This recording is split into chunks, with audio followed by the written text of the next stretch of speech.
नमस्कार। आज की क्लास में हम आपका टॉपिक विकास प्रशासन अर्थात डेवलपमेंट एडमिनिस्ट्रेशन के बारे में अध्ययन करेंगे। सबसे पहले हम जानते हैं कि विकास प्रशासन शब्द का प्रयोग शुरुआत कहाँ से हुई थी, इसके बारे में देखते हैं। इस शब्द का पहली बार प्रयोग ऐसा माना जाता है कि एक भारतीय विद्वान यूएल गोस्वामी ने 1955 में अपने छपे article the structure of development administration in India में किया था।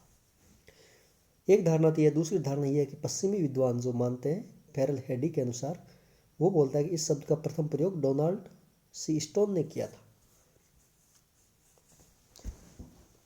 तो ये दो धारणाएं हैं। पश्चिमी विद्वान डोनाल्ड सी स्टोन को मानते हैं कि इन्होंने विकास प्रशासन का प्रयोग प्रथम बार किया था, लेकिन विकास प्रशासन अमेरिकी विद्वान है जॉर्ज ग्रांट, वो है जिन्हें विकास प्रशासन का पिता माना जाता है, और उन्होंने भी इसी 1950-60 के दशक में इस शब्द का प्रयोग शुरू किया था।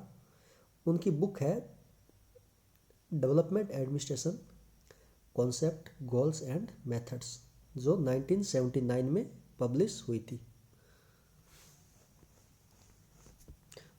मुख्य काम जॉर्ज ग्रांट का था इसमें, जिन्होंने काम किया है जॉर्ज ग्रांट ने, और इससे जुड़े प्रमुख विद्वान थे उसमें एडवर्ड डब्ल्यू वीडना थे, फ्रेड डब्ल्यू रिग्स है, जोसेफ पोलम्बरा है, फेरल हिडी है,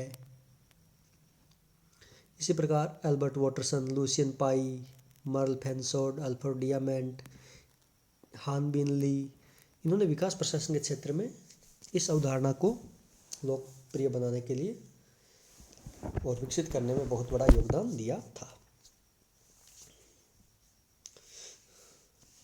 फेरल हिडी जो अमेरिकी विद्वान था, उसने वो कहता है कि जॉर्ज ग्रांट को सामान्यतः विकास प्रशासन शब्द को पॉपुलर बनाने का श्रेय दिया जाना चाहिए, किंतु प्रभादत्त के अनुसार विकास प्रशासन शब्द भारतीय विद्वान गोस्वामी की देन है, फिर भी एक पाश्चात्य अवधारणा है, और इस शब्द का पहली बार प्रयोग डोनाल्ड सी स्टोन ने किया था।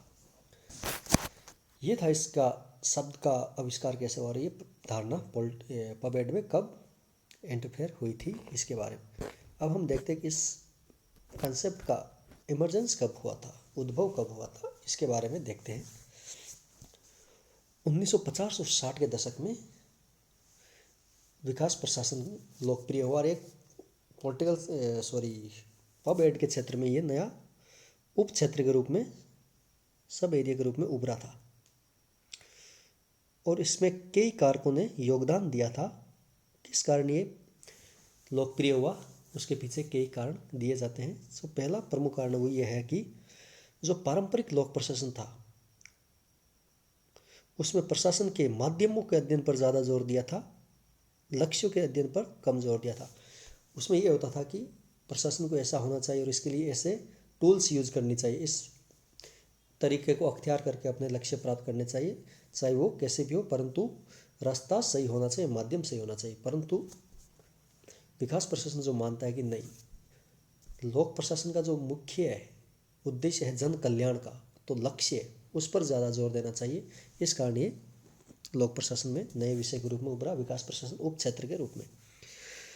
दूसरा प्रमुख कारण था कि उपनिवेशवाद और साम्राज्यवाद की समाप्ति के साथ ही एशिया, अफ्रीका, लैटिन अमेरिका में नए स्वाधीन देशों का उदय हुआ।